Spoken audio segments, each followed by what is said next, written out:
15 सूत्रीय मांगों को लेकर विद्युत कर्मचारी संयुक्त संघर्ष समिति के तत्वाधान में विगत दिनों आंदोलन किया गया था और सरकार से वार्ता हो जाने के बाद अपने आंदोलन को स्थगित कर दिया गया था।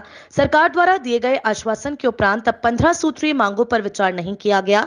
तब एक बार फिर से विद्युत कर्मचारी संयुक्त मोर्चा के कार्यकर्ताओं द्वारा आंदोलन का बिगुल बजा दिया गया है। मंगलवार की देर शाम विद्युत कर्मचारी संयुक्त संघर्ष समिति के कार्यकर्ताओं ने मशाल जुलूस निकालकर आंदोलन का आगाज किया, तो वहीं बुधवार को चीफ इंजीनियर कार्यालय पर एकत्रित होकर एक दिवसीय धरना देकर आंदोलन को नया रूप देने का काम किया गया।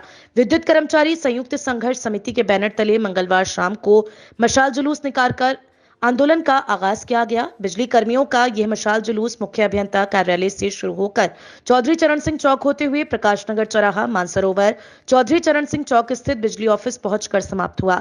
आपको बताते चलें, पुरानी पेंशन बहाली के साथ साथ अन्य 15 सूत्रीय मांगों को लेकर जिले के बिजली कर्मी अपनी मांगों को लेकर आंदोलित हैं। विद्युत कर्मचारी संयुक्त संघर्ष समिति के पदाधिकारी द्वारा बताया गया कि संघर्ष समिति का 16 मार्च से अनिश्चितकालीन हड़ताल है। इसको देखते हुए मंगलवार शाम को बिजली कर्मियों ने विद्युत संयुक्त संघर्ष समिति के बैनर तले सभी ने मशाल जुलूस निकाला। हाथ में मोमबत्ती लेकर बिजली कर्मियों ने नारेबाजी करते हुए प्रदर्शन किया। तो वहीं बुधवार को सुबह से ही चीफ इंजीनियर कार्यालय पर एकत्रित होकर सभी बिजली कर्मचारियों द्वारा अपनी मांगों को लेकर धरना प्रदर्शन किया गया और कहा गया कि अगर सरकार ने संघर्ष समिति की मांगों पर विचार नहीं किया तो आने वाले दिनों में आंदोलन को और तेज किया जाएगा। इस दौरान विद्युत उपभोक्ताओं से भी उनके द्वारा अपील की गई कि वे संघर्ष में साथ दें, क्योंकि विद्युत विभाग का निजीकरण हो जाने के बाद जनता पर भी इसका सीधा प्रभाव पड़ेगा और विद्युत हो चुकी महंगी बिजली से सभी को परेशानी होगी। विद्युत कर्मचारी जनता के हितों को लेकर आंदोलित हैं। हमारे संवाददाता ने जब इस बाबत संघर्ष समिति के पदाधिकारी से बात की तो उनके द्वारा बताया गया। सर, ये संघर्ष समिति के बैनर तले जितने भी संगठन घटक दल हैं उनके द्वारा ये किया जा रहा है। आज कार्य बहिष्कार का आंदोलन था और ये 15 सूत्रीय मांगी थी जो प्रबंधन के द्वारा पूरी नहीं की गई।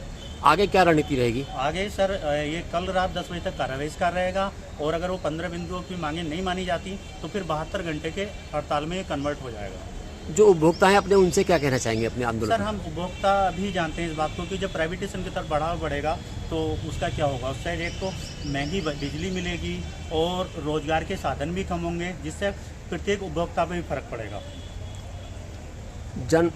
क्या कहना चाहेंगे आप समाज से?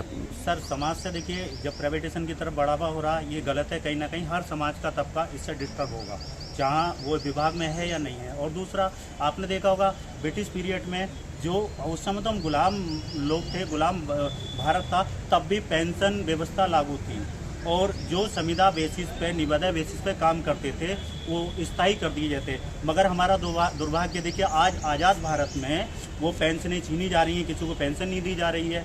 जो संविदा कर्मचारी इस आस में हुआ कुछ दिन में विभाग में समा दे के स्थायी हो जाऊंगा, वो बूढ़े हो गए इस आस में, आज तक स्थायी नहीं हुए। क्या 7-8-10 हज़ार में उनका जीवन सफल हो जाएगा? अपने घर परिवार का पालन कर सकते? नहीं कर सकते सर। तो इससे रोजगार के साधन भी कम हो रहे हैं और ये प्राइवेटेशन की तरफ बढ़ावा हो रहा है।